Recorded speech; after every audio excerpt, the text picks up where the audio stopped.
चलिए, आप सभी लोगों का स्वागत है। सबसे पहले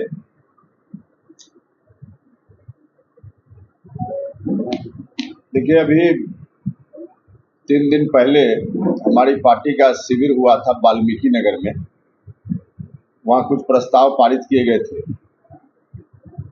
उसमें से एक प्रस्ताव पर केंद्र की सरकार ने मुहर लगा दी है, जातीय जनगणना का सवाल। बहुत पहले से यह मांग उठ रही थी, लेकिन हमारे प्रधानमंत्री जी ने अंतिम रूप से डिसीजन लिया। इस बात के लिए हम सभी उनके प्रति शुक्रगुजार हैं, उनके प्रति आभार प्रकट करते हैं।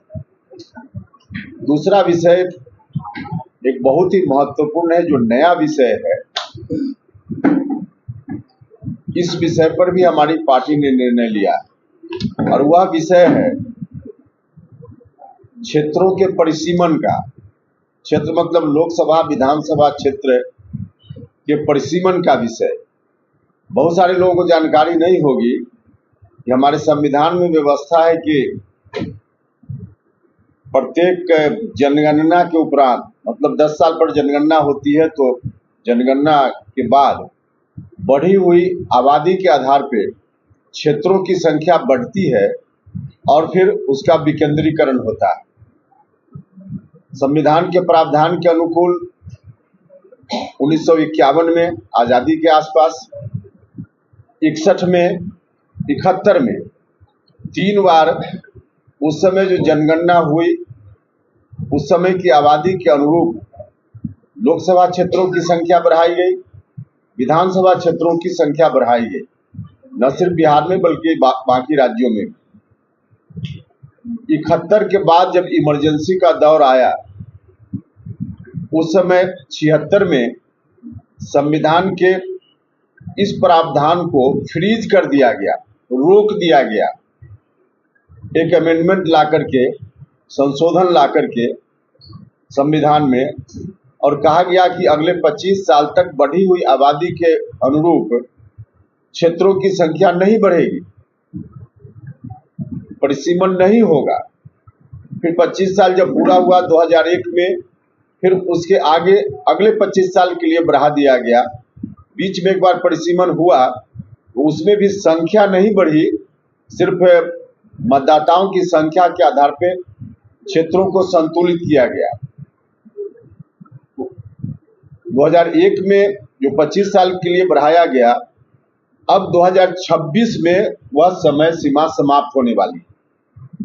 अब 2026 में परिसीमन होना है, जो पुराना प्रावधान है उसके हिसाब से। लेकिन कुछ दक्षिण के राज्य के कुछ नेता भारत सरकार पर दबाव बनाए हुए हैं। हर दिन लोकसभा का सत्र जब चलता था, तो साउथ के कुछ माननीय सांसद रोज बोलते थे कि परिसीमन नहीं होना चाहिए, 26 में जो होना है। परिसीमन नहीं होने से बिहार सहित देश के अनेक राज्य हैं जिनका बहुत नुकसान हो रहा है।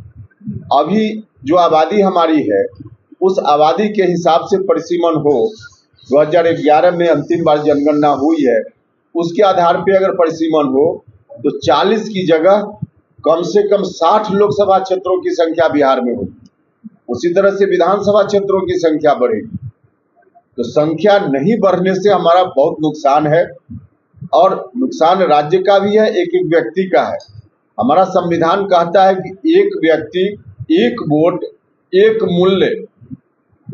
और दुर्भाग्य की स्थिति है कि परिसीमन को रोकने के कारण एवरेज कुछ राज्यों में 10 लाख लोग मिलकर एक एमपी को चुनते हैं, और बिहार जैसे राज्यों में लगभग 30 लाख 31 लाख लोग मिलकर एक सांसद को चुनते हैं।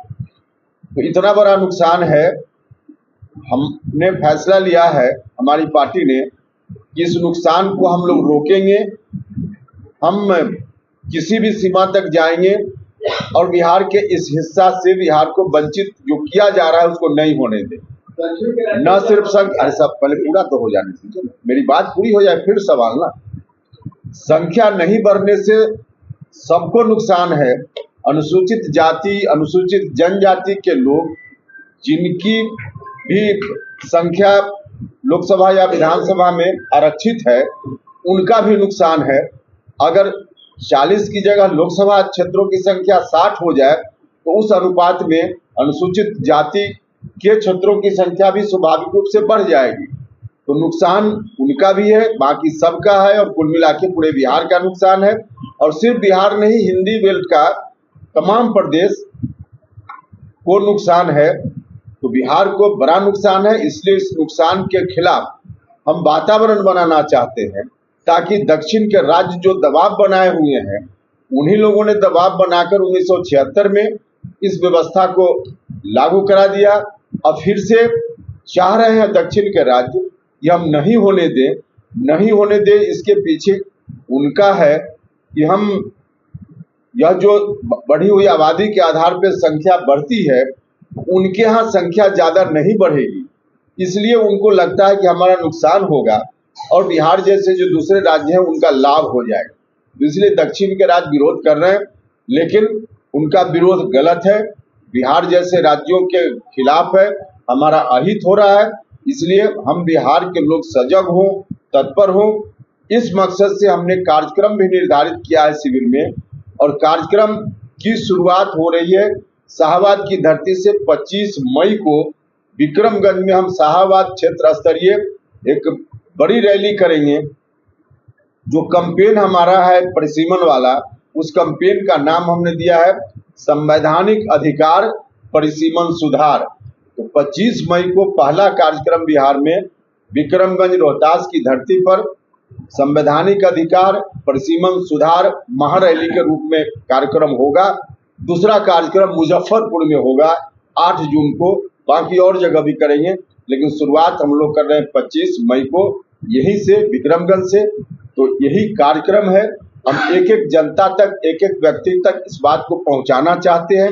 अभी लोगों को मालूम ही नहीं है कि हमारे साथ अन्याय हो रहा है।